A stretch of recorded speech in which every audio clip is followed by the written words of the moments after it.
And hello to you all, it's me GhostCritic, back with another Thursday comic review show for the comics I picked up the week of 20th of June.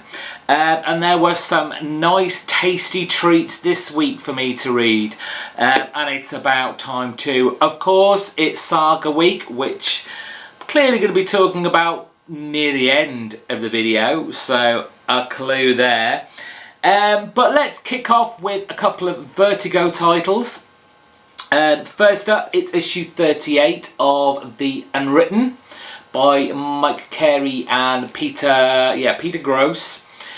And this is the second part of this new storyline, The Wound. And two storylines are running concurrently with each other here. We have our Detective Didge, who in the last issue tried to infiltrate the Cult of Tommy meeting and was quite physically forced out and made sure she was not welcome at all. But fortunately, Didge finds a new avenue in the form of Daniel Armitage, who she's now going to be using as an informant. But he's managed to get himself in quite a sticky situation by the end of this issue. On the other side of the storyline, we've got Richard and Madame Rausch.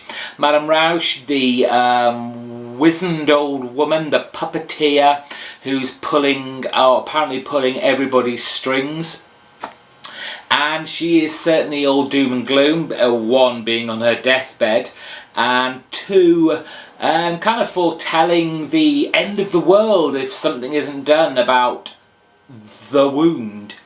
Another great issue from Mike Carey. I love this book. It's got that whole reminiscent of the books of magic, that kind of 90s feel to it, of those kind of Vertigo style books. I love it. I'm well and truly immersed in the Unwritten universe, and I can only hope that this continues on and on for a long time. Definitely worth a pick up. Go look out for the trades if you've not heard of that title before. The second title from Vertigo I picked up this week was Fables, issue 118. And if you heard my review of it last month, you would have probably heard me said that I was this storyline, Babes in Toyland, was not as great as it normally is. As big a fan as I am of Fables, I was a bit worried for this story arc, and I was recommending this not to be your first pickup, to go back to earlier issues before you got to this. Fables is not a title for someone who wants action, action, action all the time in every book, in every issue. Bill Willingham certainly creates his stories as slow burners, and then suddenly he hits you. And for my shame, last month I was so worried about this storyline. I should have had more faith in Mr. Willingham, because he just amazed me with this issue. The Secret of Discardia is out. All these broken down, falling apart toys, it's disturbing, it's a little bit creepy, and Teresa better watch out. I don't want to spoil this for anyone, but my faith in Willingham, he shamed me. I should never have doubted him for a second. This was a fantastic issue, and definitely picked up this current storyline. Love it. On to my only DC comic this week, issue 10 of Batwoman. Fantastic cover, by the way. The storyline, I know we've all had a few problems with this back and forth of time storylines in a kind of Pulp Fiction-esque way. I didn't really have much of a problem with it until this issue. I don't know whether this is going to read better in trade, where you can read it all in one go and you can remember the point of the stories that are running concurrently throughout it, whether it's happening 2 weeks ago, 48 hours ago, whether it's happening now, the plot devices that they've used in here. But this issue kind of tipped over to the, it's starting to become slightly confusing. The break of the month between issues, which, you know, we live with, hasn't really helped the cohesiveness of the storyline in this. It's not that it's a bad story. This issue certainly brings up some interesting topics that I'm sure will be picked up much further down the line. For me, the storyline that's intriguing me the most is Maro Ito's story. This character that's basically brought all these kind of freaks together and has created and mutated all these kind of villains, for want of a better word. The whole supernatural, mythological kind of backstory to all this is very interesting, and like I said, for me, is the most intriguing. But peppered all the way through this issue are some interesting little tidbits. Maggie's history and past. I'm not going to mention what these all are, but just look out for them. Jacob's confession at the hospital bedside, and we get to see a softer side of Chase, who always seemed to be this kind of hard-nosed bitch. We see a softer side of her. So while the messing around with the time storyline, all of them running concurrently, is starting to get a touch confusing, still an enjoyable issue, maybe better read as a trade. We move on to Marvel, and it's issue 4 of Mark Waid's run on Daredevil, the Man Without Fear, and we saw in last issue Daredevil, Matt Murdock, being teleported away to Latveria. Now, we're all expecting Doom to be in this title. He's even on the cover, but he doesn't show up, so don't get too excited about that. But what we do have is still the effects of that Omega disc controlling Daredevil's life and pretty much messing it up for him.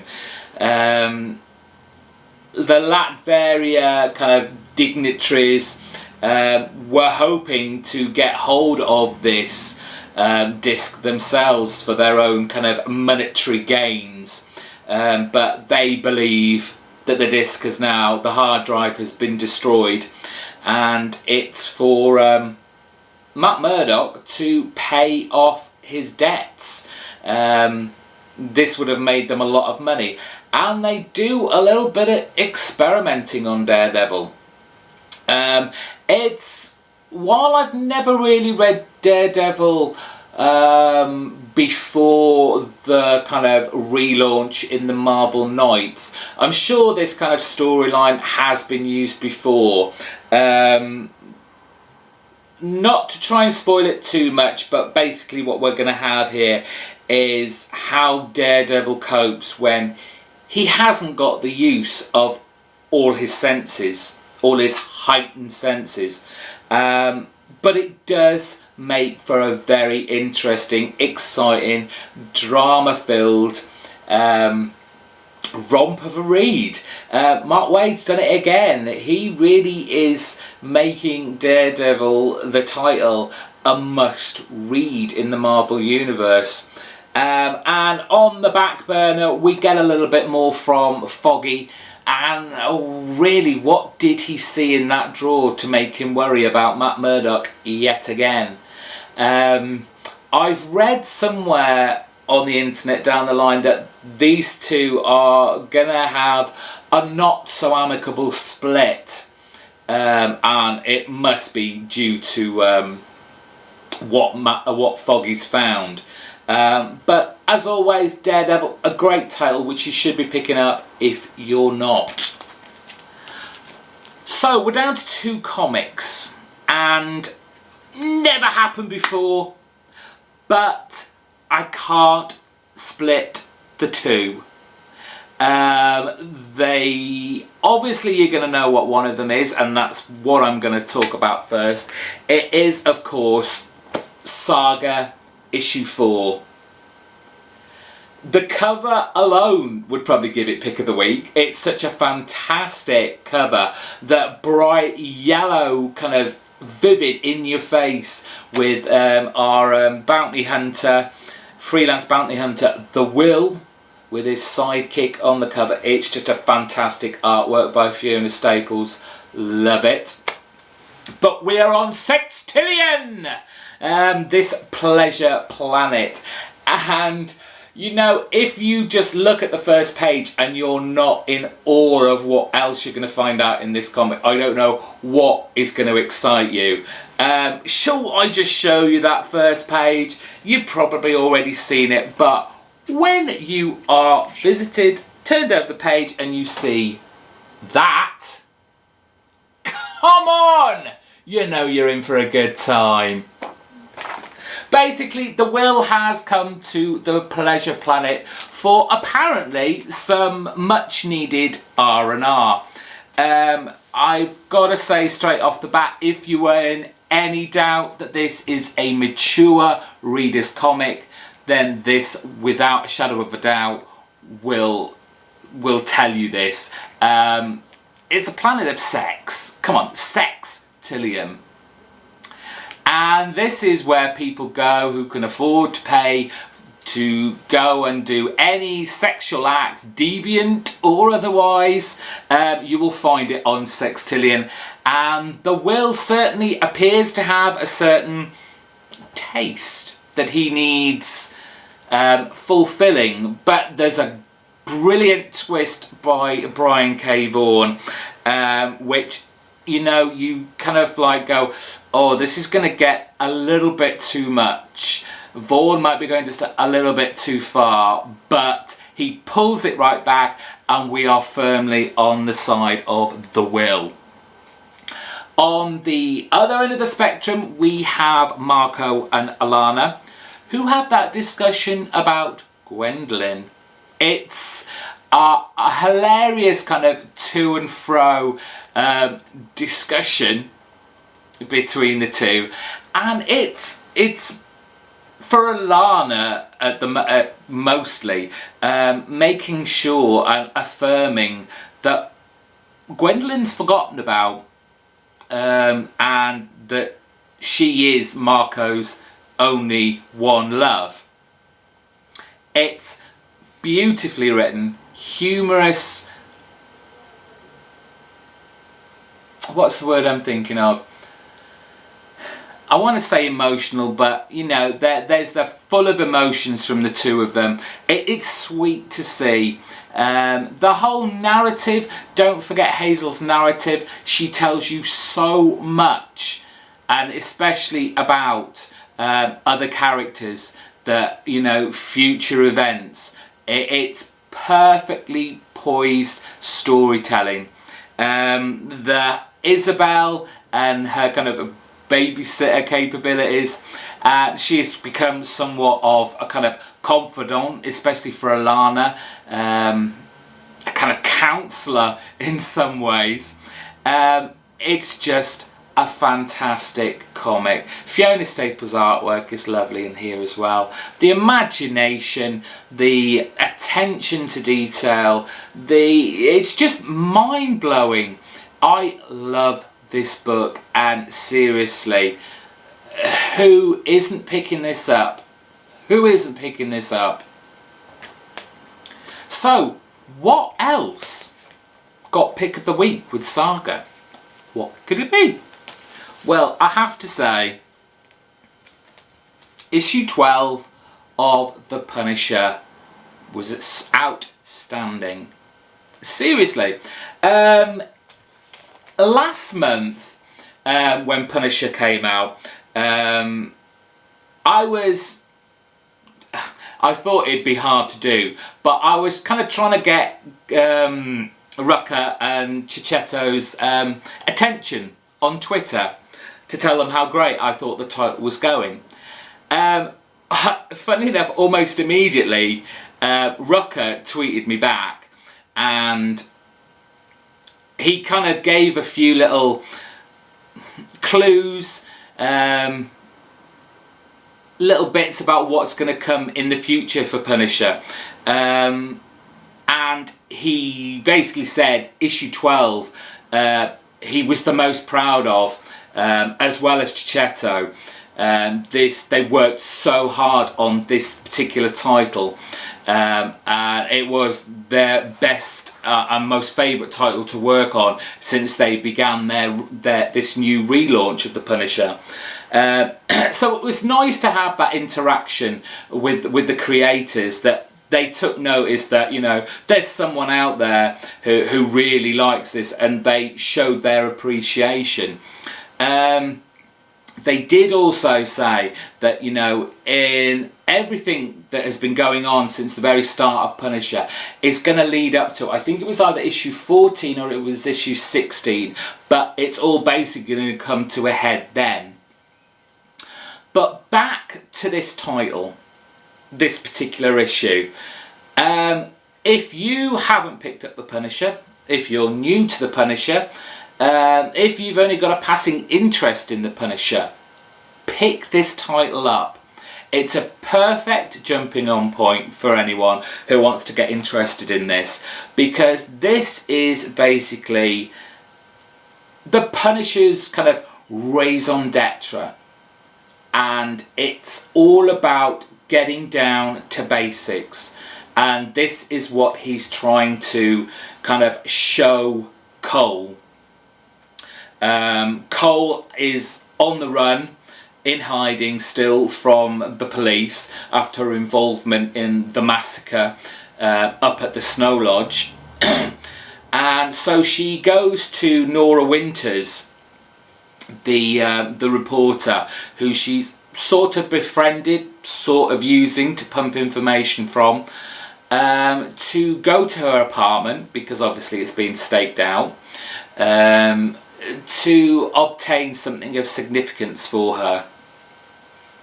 Of course, Frank is already in her apartment and wants to know where Cole is. And from that moment on, from when he finds out what Cole wanted, he goes to Cole and basically lays down the law. He tells her, you know, you've made this decision, you want to take out the exchange, but you have to remove all distractions. Anything, no frills, no luxuries, just what you need to get the job done. And Cole thinks she sees through Frank. She believes she identifies with him to such an extent, given that, you know, at her wedding, her husband's died in a seemingly, you know, freak massacre accident bloodbath, and she thinks that Frank will identify with her, and believe that she understands him given his family circumstances.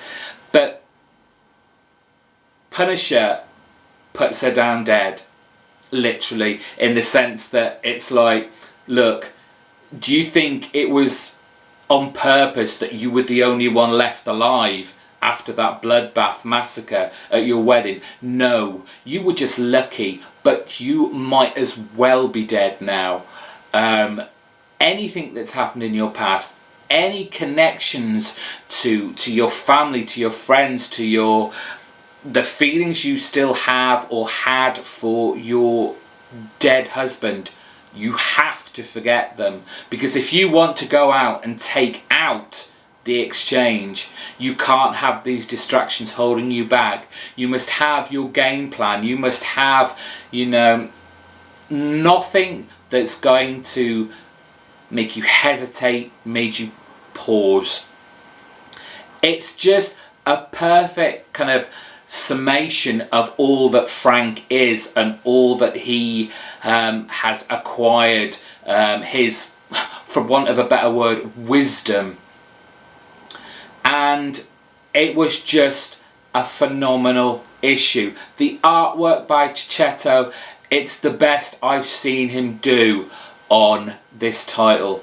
There's a big kind of fight scene in the pouring rain between Cole and the Punisher, and it's just so, you know, jaw-droppingly nice, good, amazing, eye candy of a comic book.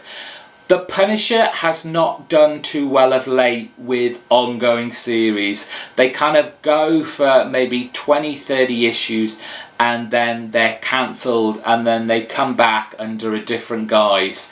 I want this title, and especially with Rucker and Chichetto on the title, to last so long. Please go out, pick this issue up at least, and if you enjoyed this, go out, try and find the back issues. If not, I'm sure the first trade, if the first story arc is out by now, and just continue reading this. Make this a popular Punisher title. I beg you. And with that, I'm all out of comics. If this is your first time here, click on that subscribe button so you won't miss out on another comic book review show or any other of the videos that I put up on this channel. If you like the video, give it a big thumbs up, because I like thumbs up.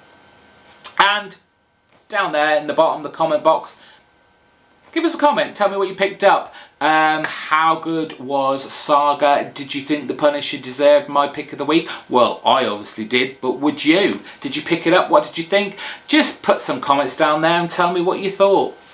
Take care, and I shall see you very soon. Bye.